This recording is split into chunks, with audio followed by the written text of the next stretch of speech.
మీరే మెస్సయ్య అనుకుంటున్నారు. నేనెవరో నీకు తెలుసా? మీరు దేవుని కుమారుడు.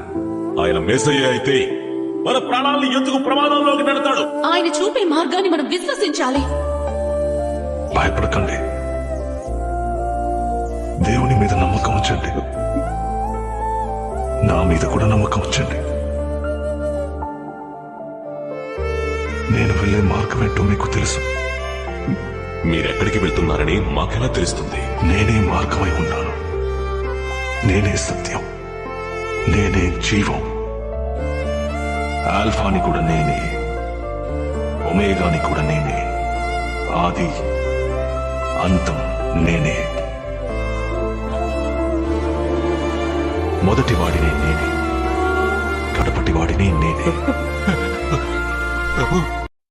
నీ కను పాపవలె నన్ను కాచి నేను చెదరక మోసావ స్తోత్రం.